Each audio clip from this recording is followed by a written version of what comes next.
Today I'm going to share 5 tips for cold weather landscape photography.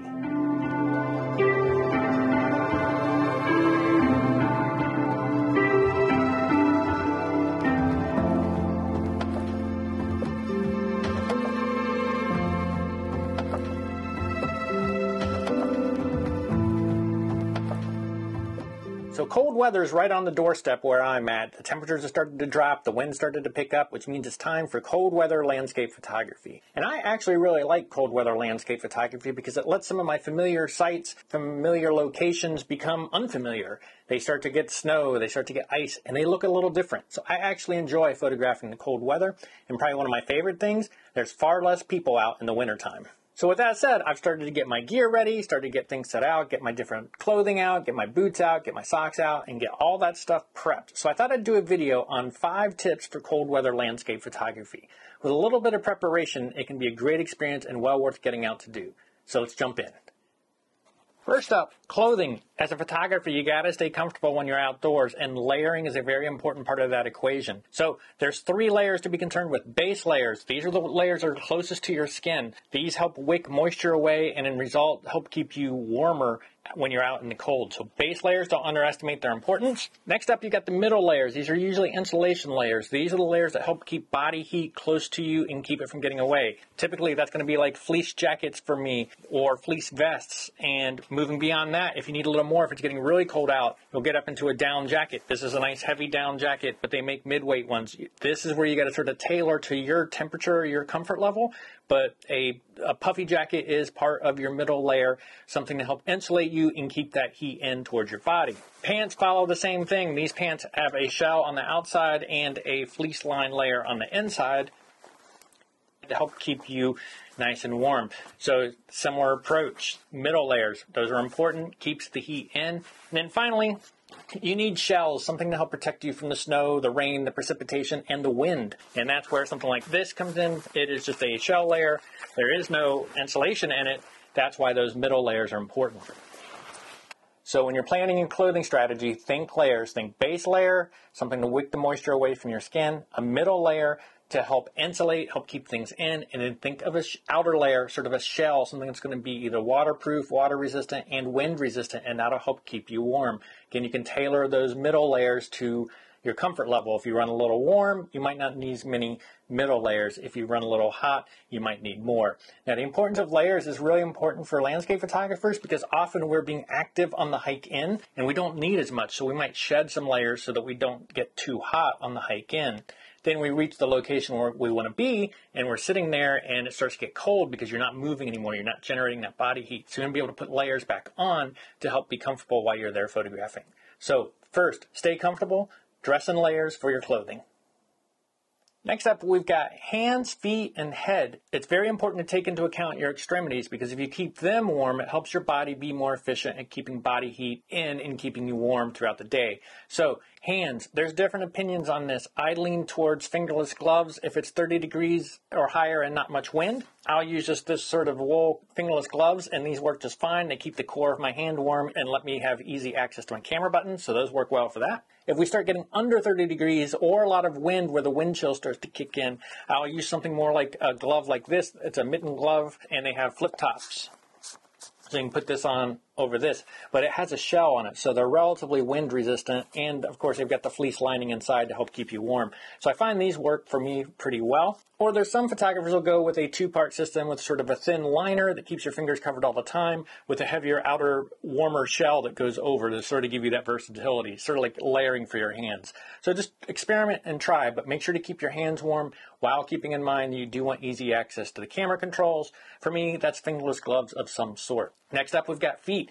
Now, wear boots most of the time anyways, even in the summer, but boots are handy because they'll resist the wind a little bit more, and when you're standing on cold rocks or on a frozen lake or anything like that, they got slightly thicker soles to help sort of insulate and protect your feet from that. And of course, make sure to choose out a good pair of socks. These are Bombas socks, hiking socks, and they do a great job. They're not too bulky. On that note, be careful if you try to layer socks though. There is a point where you constrict your feet too much and the blood's not flowing as well, and they end up getting colder because you have too much going on your feet. So I usually recommend trying to find a good set of socks. You may want something a little thicker than these, depending on your conditions, but make sure you take care of your feet. Make sure you're wearing something decent on your feet to help keep them warm so that the rest of your body stays warm.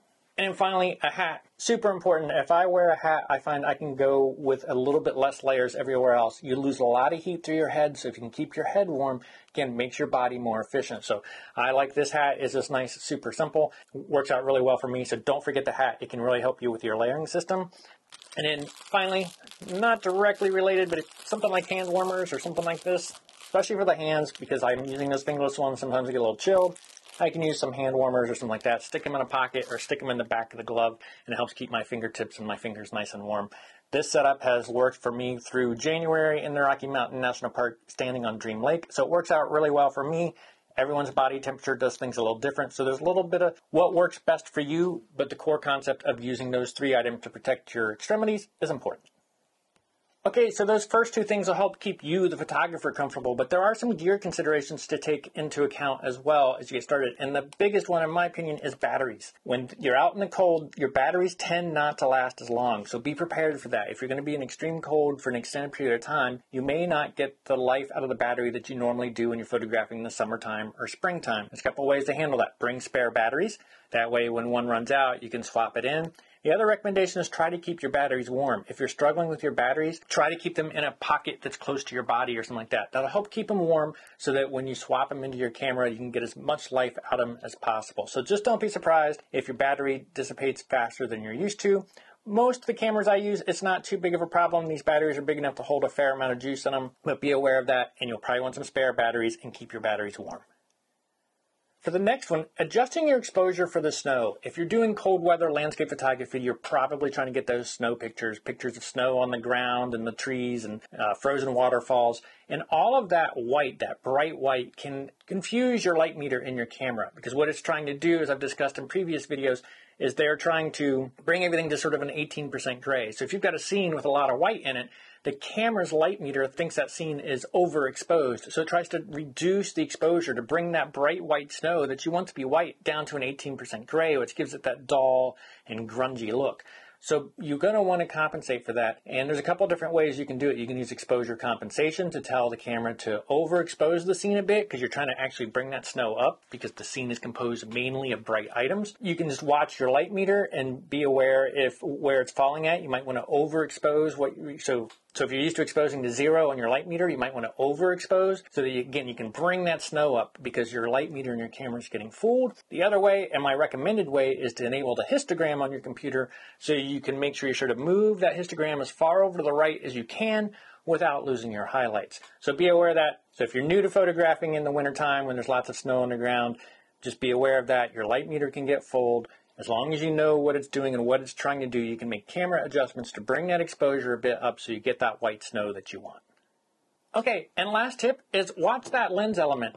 There's been so many times I've been out and it's either been snowing or there's been blowing snow, and you just get specks of water and snowflakes on your lens element. So you can use something like a rocket blower just to blow that snow or moisture off of there. If you need to, bring a microfiber cloth so you can clean it up. But just be aware of that. It's going to be very much like if you're photographing out on a waterfall or out in the rain. If there's snow or blowing snow, it's very possible that things are getting on your lens element, and you're going to want to keep that clean so you don't have little weird annoying spots that you have to clone out later on.